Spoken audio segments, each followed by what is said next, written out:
1970년 8월 15일 러시아 노보샤흐틴스크의 조용한 시골 동네에 있는 기숙 학교로 새 교장이 부임하면서 이번 사건이 시작됩니다. 교장의 아내인 27살의 파이나 에브도키아는 남편 따라 이사온 이 동네가 꽤 마음에 들었어요. 시골이라 편리하진 않았지만 5살인 딸과 2살인 아들을 키우기엔 조용한 곳이 더 좋다고 생각했었거든요. 파이나는 남편 월급이 많은 건 아니지만 러시아 남자인데도 술을 전혀 마시지 않고 가정적이기도 해서 부족한 게 딱히 없는, 불만 없는 생활을 하고 있었습니다. 7살 차이 나거든요. 남편이 34살이에요.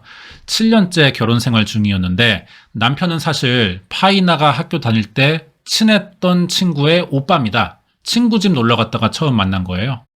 남편 키가 크죠? 193 정도 되는데 근데 체격이 굉장히 말랐어요. 남자다운 면이 좀 부족해 보이지만 공부 잘하고 부끄러움을 또 많이 타는 성격이래요.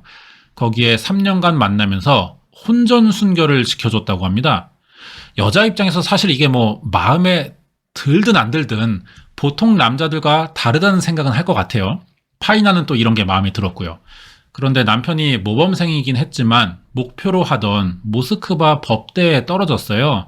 그러면서 통신기술을 배워 통신기술자가 됐는데 공부에 미련이 남아서 다시 대학에 들어가 러시아 문학을 전공했습니다. 그리고 러시아 문학 교사이자 교장으로 부임하면서 이 노보샤흐틴스크로 오게 됐던 거예요. 파이나는 생활에 불만이 없었지만 이상하게 남편은 스트레스가 많았거든요. 왜 그런지 이야기 들어보니까 워낙 마른 체격에 수줍음도 많아서 사람들과 잘 어울리지 못한다는 거예요.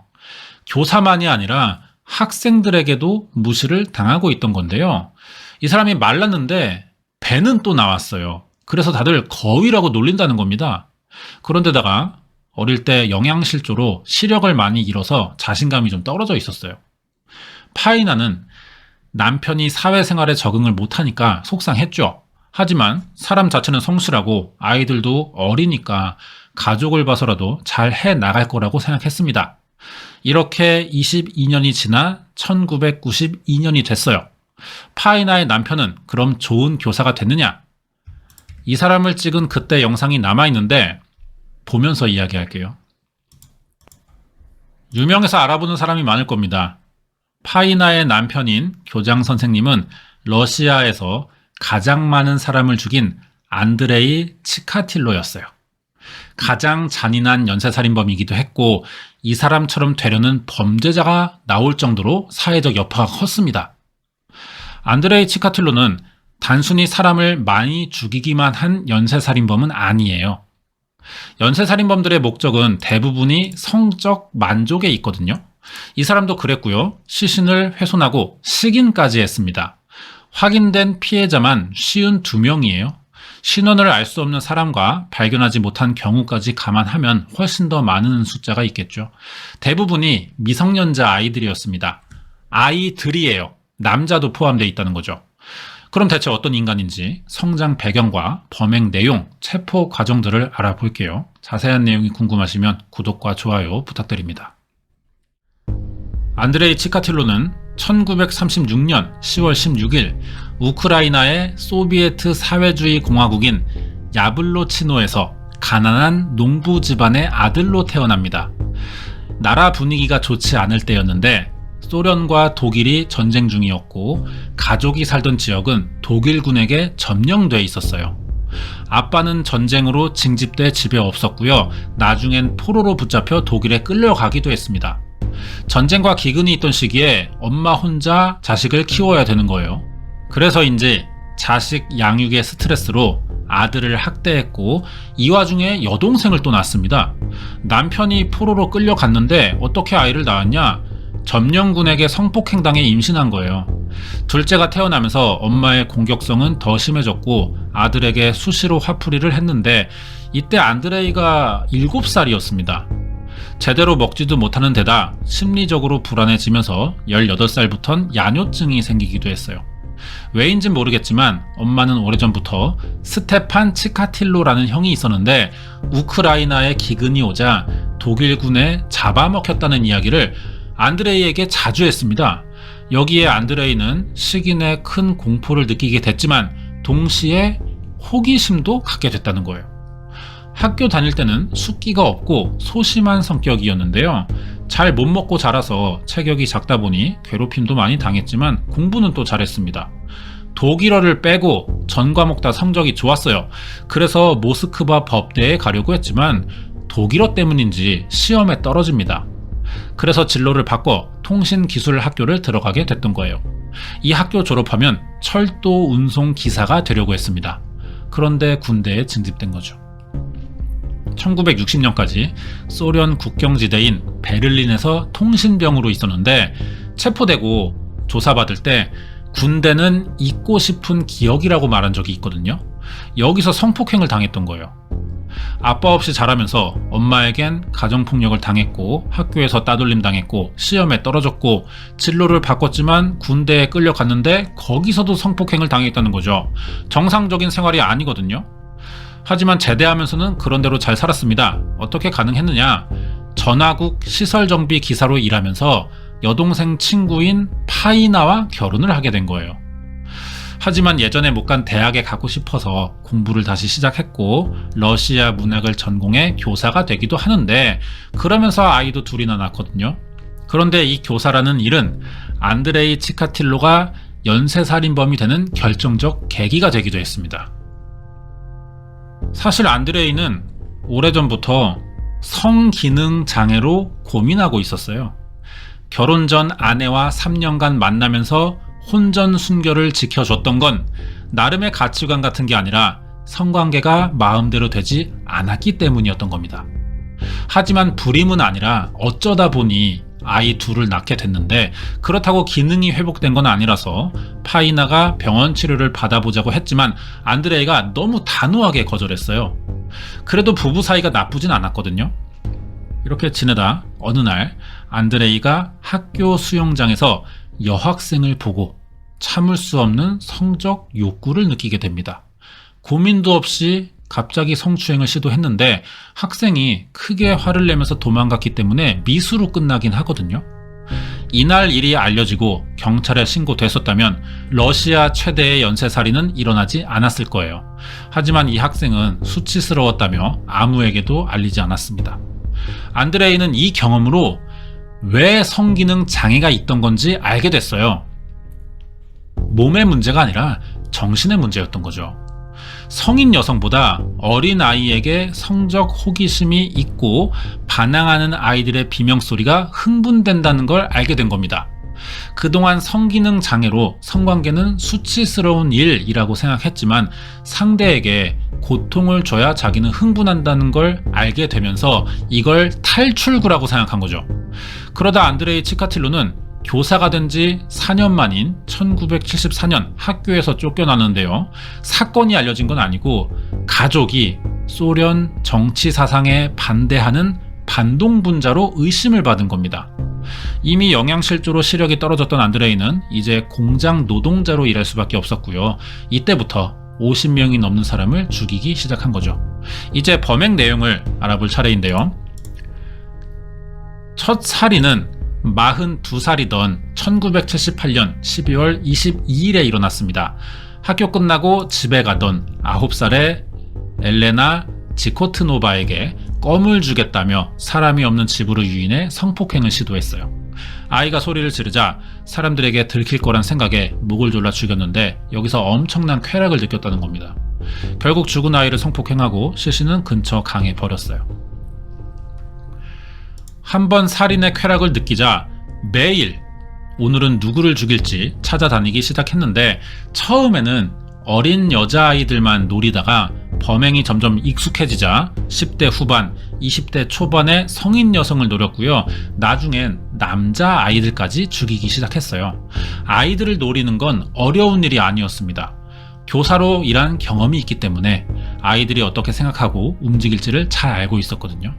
그래서 주로 아이의 심리를 역으로 이용해 유인했고 목을 졸라 죽이거나 칼로 과도하게 찌르는 수법을 사용했습니다. 단순히 죽이는 데서 끝난 게 아니라 피해자의 고통을 보는 게 범행의 목적이었어요. 그래서 피해자의 신체를 산채로 잘라내거나 다른 피해자 토막내는 걸 보여주면서 정신적인 고문까지 반복했습니다. 그런 뒤에 성폭행하고 죽이면 시간도 하고 토막내거나 시신 훼손, 연쇄살인범들이 하는 대부분의 행동을 다 보여줬어요. 특히 안구 훼손을 잊지 않았는데 사람은 죽기 전 마지막으로 본 게 남는다는 러시아의 미신을 믿었던 겁니다. 범행은 시신 훼손으로도 끝나지 않는데요. 어릴 때 독일군에 잡아먹힌 형 이야기를 질리게 들으면서 자랐기 때문에 식인에 대한 공포가 있었어요. 그러면서도 호기심이 있었죠. 식인이야말로 상대를 완전히 지배하는 행위라고 생각한 겁니다. 결국 했어요. 짐승처럼 뜯어먹기도 하고 불에 굽거나 소고기라면서 집에 가져와 가족에게 먹이기도 했습니다. 첫 살인을 저지른 지 12년이 지나요. 1990년 안드레이 치카틸로가 사는 로스토프는 매년 늘어나는 실종과 살인 사건으로 위험한 지역이라는 인식이 생겼습니다. 경찰은 감당 안 되게 늘어나는 실종자 숫자도 문제였지만 도저히 사람이 한 짓이라고 믿기 힘들 정도의 훼손된 시신도 계속 나오자 어디부터 수사해야 할지 막막했습니다. 피해자들 나이나 성별이 다 다르고 사망 원인도 자상이나 질식, 폭행으로 일관되지 않았거든요. 짐승에게 물어 뜯긴 듯한 자국도 있었고 어떤 시신은 또 정육점 칼로 자른 것처럼 깨끗하게 절단돼 있었어요. 한 명의 범행이라고 보기 어려울 만큼 많은 차이들이 있었습니다. 처음엔 그랬는데 사건이 여러 번 반복되다 보니까 결국은 공통점이 보였죠. 유독 눈이 심하게 훼손됐고 성폭행의 흔적은 빠지지 않는다는 거예요. 경찰은 범인이 한 명이라고 결론 내리면서 많은 용의자들을 잡아들였는데 이 중엔 억울하게 사건을 뒤집어쓰고 사형당한 사람도 있거든요. 사실 살인범은 맞아요. 그런데 안드레이 치카틸로 사건에 누명을 썼던 겁니다. 용의자로 조사받은 사람 중엔 당연히 안드레이 치카틸로도 있었어요.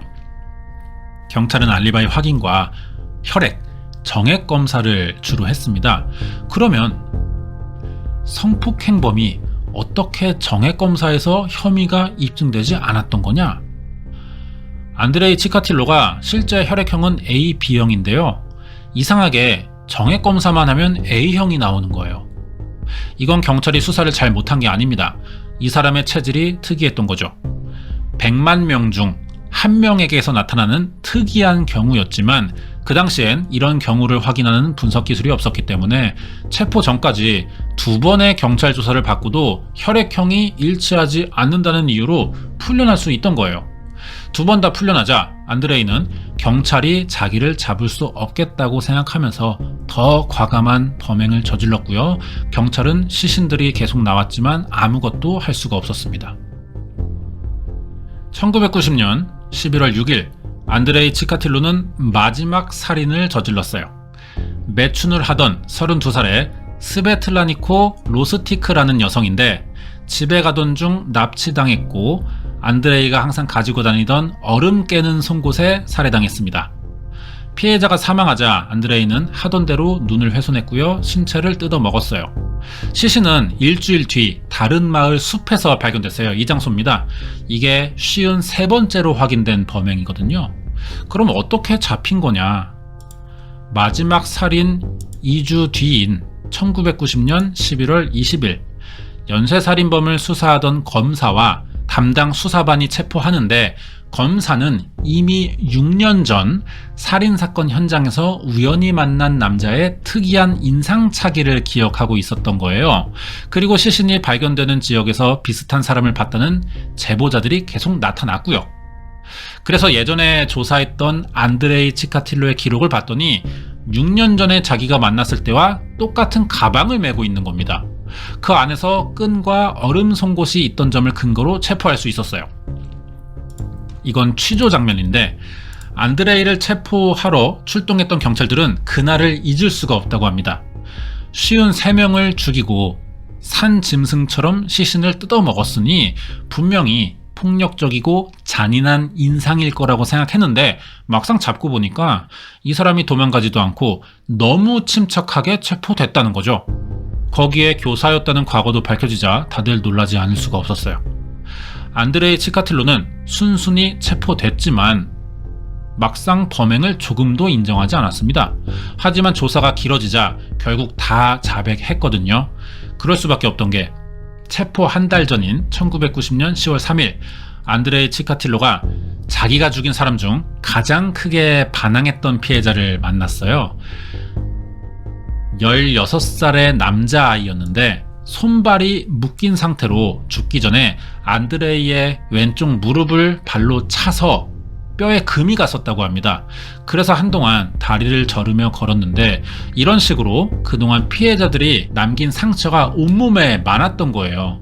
처음에 이걸 넘어지고 개에 물린 자국이라고 했지만 그렇게 생기면 상처 모양이 다르거든요. 결국 수사관의 집요한 질문에 다 사실대로 말할 수밖에 없었어요. 신기할 정도로 자기가 저지른 사건들을 자세히 다 기억하고 있었습니다.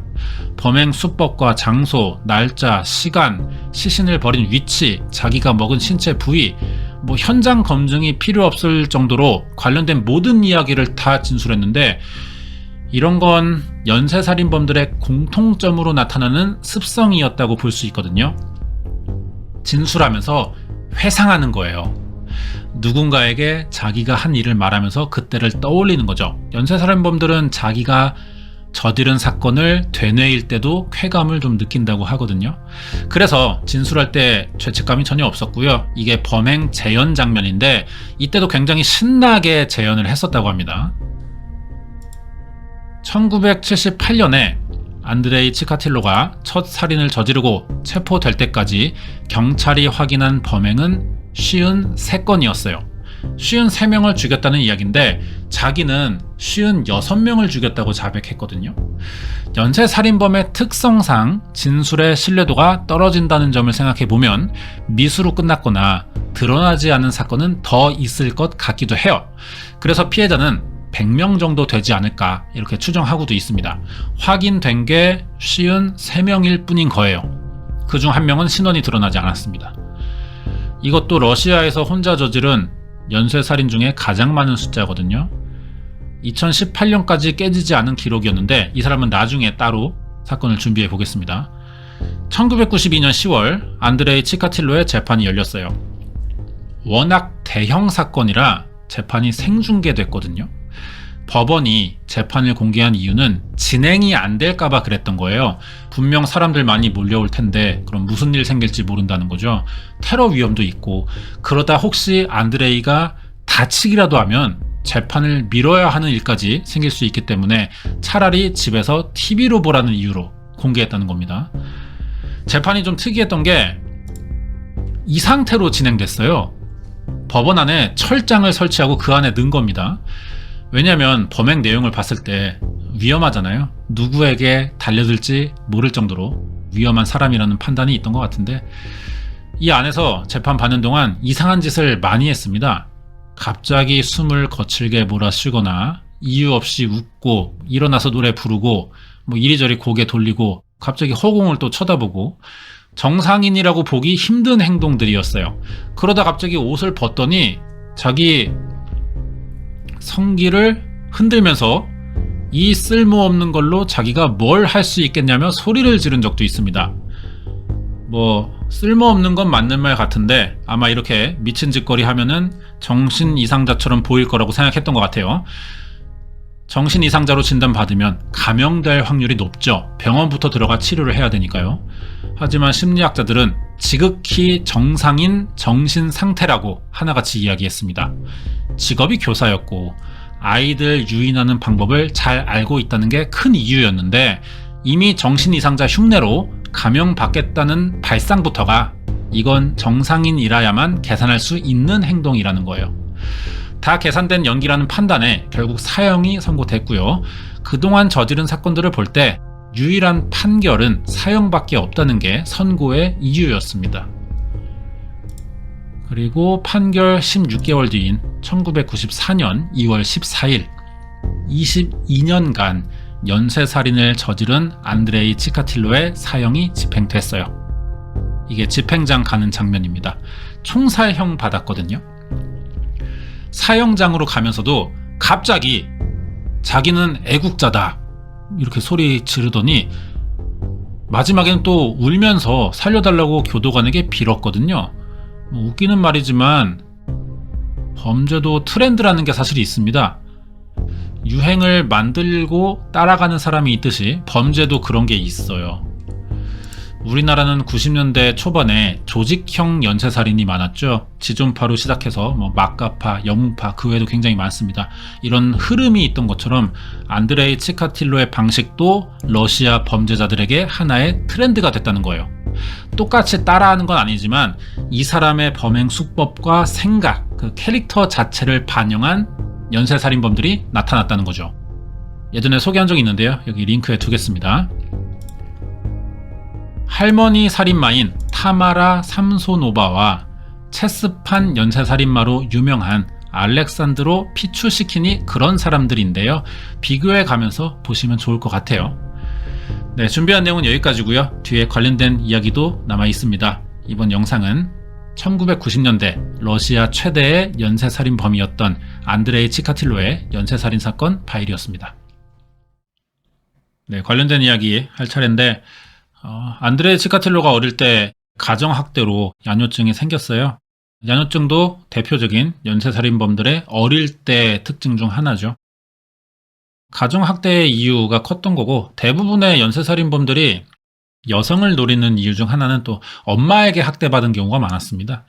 그 영향이 좀 컸던 것 같아요.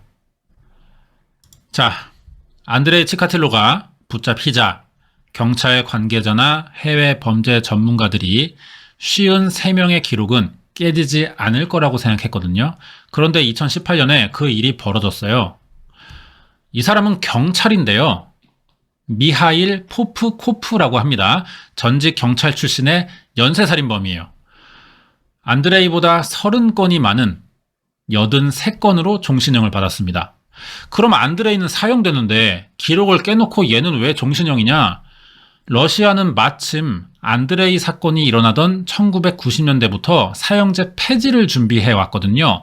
그러다 안드레이가 사형되고 2년 뒤인 1996년부터 사형을 중단하면서 우리나라처럼 사실상 폐지국이 됐습니다. 그래서 아직 감옥에 있는데 조만간 이 사건을 준비해 볼게요. 그리고 앞에서 잠깐 나왔던 스테판 치카틸로라는 형 이야기가 있었죠. 엄마가 독일군에게 잡아먹혔다는 말을 수시로 했는데 사실 우크라이나 대기근 때 굶어 죽은 아들을 가족이 먹었다는 이야기가 있습니다. 독일군이 아니라 엄마가 먹었다는 걸 자식에게 간접적으로 이야기한 거죠. 그런 주장이 나왔어요. 우크라이나에서 기근으로 수백만 명이 사망하고 인육을 먹는 일이 있었다는 건 사실이에요. 이때 안드레이 치카틸로도 있었다면 그 상황을 기억할 텐데 그런 이야기를 자백한 적은 없거든요. 일단 스테판이라는 사람이 실제로 있었는지도 확인되지가 않습니다. 전쟁 중이다 보니 출생신고를 안 했을 수도 있거든요. 아니면 안드레이가 태어나기 전에 실제로 일어났던 일일지도 모르죠. 안드레이가 붙잡혔을 때 엄마는 이미 사망한 뒤라 이 이야기가 계속 알려지고 있긴 한데 확인할 방법이 없습니다. 여기까지예요.